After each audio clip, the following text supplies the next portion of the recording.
Emergency teams in Florida have recovered the body of a young boy. An alligator grabbed the 2-year-old near a man-made beach at a Disney resort. Now his father, and just try to imagine this, his father tried to pry open the animal's mouth to save his son. Police used sonar to find the child's remains. Let's get more from Jessica Schneider. She joins us now live from Orlando. And Jessica, I suppose all day really people have been expecting it would end this way, but at least some closure for the parents. Do we know how they've taken the news?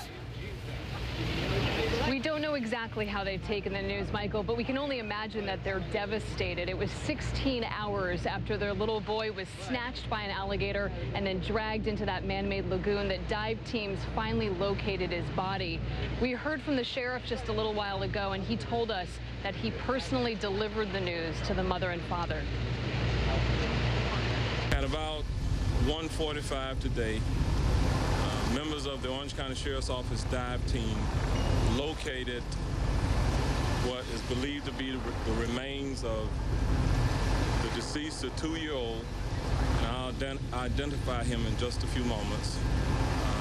At about 3:30 today, we recovered the remains of the 2-year-old from the water, and that body has now been turned over to the Orange County Medical Examiner's Office for an autopsy. So the shock out here is significant that a little 2-year-old boy wading in the water on a Disney property could be suddenly snatched by an alligator and then dragged into the water. This all happened around 9 o'clock at night when the family was outside the Grand Floridian Resort, a beautiful hotel resort right here on the Disney property, just across the lagoon from the Magic Kingdom. The family was getting ready for movie night. It's a family of 4, a 4-year-old along with that 2-year-old boy and a mom and a dad. They were outside enjoying the evening out here when all of this unfolded. In fact, the father tried to jump in and pry the alligator's jaws apart to rescue his son, but it was just too late. Michael and Lynda. Absolutely tragic. Was Disney aware that there are alligators in this lagoon, and was there adequate warning for people?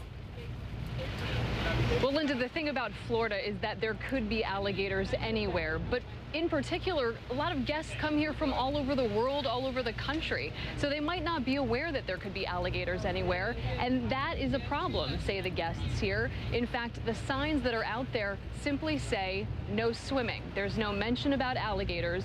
When we talked about this with the Florida Fish and Wildlife Commission, they said that Disney World has staff poised and ready to track down and kill alligators if they are seen on the property. It's presumably something that guests never even see, never even know of, but apparently in this case the team didn't detect this alligator and obviously didn't track him down to kill him.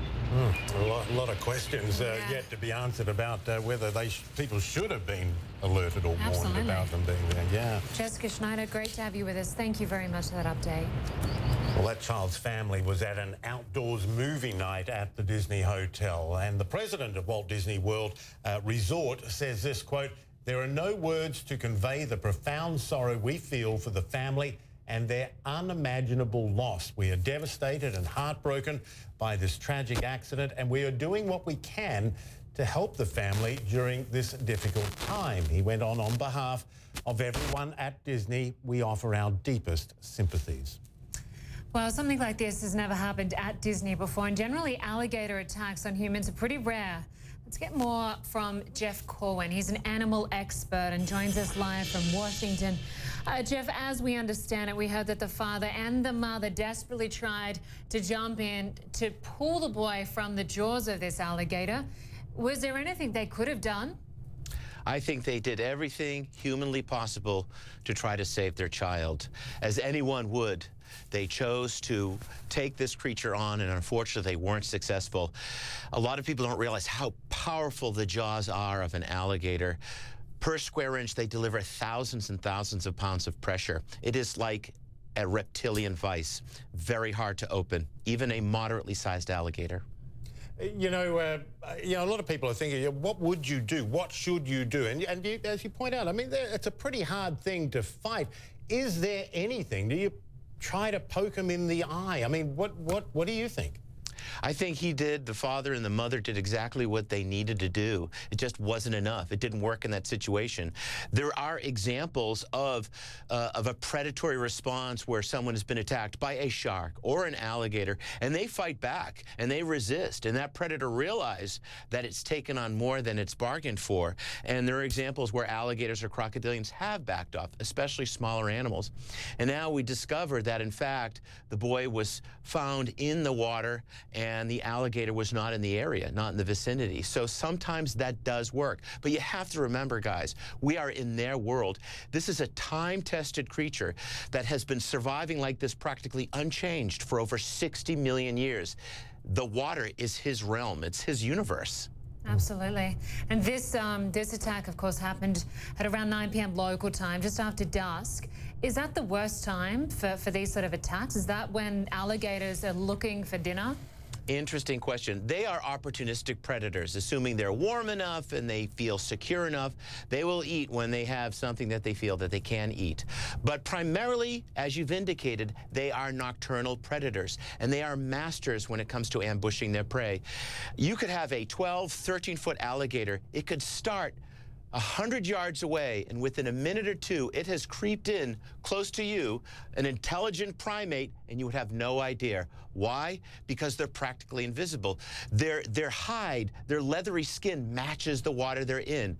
Most of their body, guys, is submerged. Only their eyes are above, and they can detect. They have incredible sensory abilities with their skin, with their eyes, to hone in on their prey, and they have an ambush response that's lightning fast. So when they move in, they move with incredible skill and tenacity. Yeah, and you make the, it's hard to argue the point that, you know, we're in their world if we're around water and swamp and things like that. But I'm curious, you know, if you were advising a corporation, let's say Disney, who had a man-made lake there that was near swamp water, and would you advise them to put up a sign saying not just no swimming, but caution alligators? Well, let's look at the history here. Disney has been operating parks in Florida now for over 4 decades, for 40 years. They have hundreds of millions of people pass through this park. This has never happened before. Also remember, thousands of acres surrounding the park itself is perfect alligator habitat. And these animals, whether it's in Disney or throughout the state of Florida or the Southeast, are naturally moving back and forth. You know, we think of them as aquatic animals, which they are, but when they need to, they can go on long migrations. They're very hardy out of the water. So it's quite probable that they will move from one place to the next, even a man-made lagoon. But these guys, Disney, they have a really incredible program in place where they manage situations like this. It's why it's never happened before. Does that mean that important lessons won't be learned from this? I'm sure everyone is examining this now, but right now it's sort of wrapping your heads around this gut-wrenching, heartbreaking, terrible catastrophe, and hopefully finding step forwards to ensure that it never happens again. Remember, guys, though, 70 years, the state of Florida, only a few dozen people have ever been dispatched by an alligator, and a lot of that time, it is a result of human error. People get too comfortable with these animals. You see them on the golf course. You go down to the duck pond.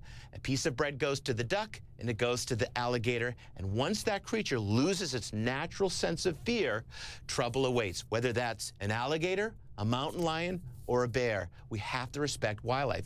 But in this case, I believe it was just an incredible, rare anomaly, so tragic, and my heart goes out to this family. I can't imagine what they were thinking. My wife texted me when she saw me today, and she said to me, Jeff, we were just there with our kids in that exact same place a few years ago. No doubt a lot of families will be saying that same thing, saying we were just there. Absolutely. I've been there with my kids years ago. It's a very special place. Yeah. It's very tragic. Such a tragedy. Jeff, great to get your expertise on this. Thanks so much, Jeff Corwin. Thanks, Jeff.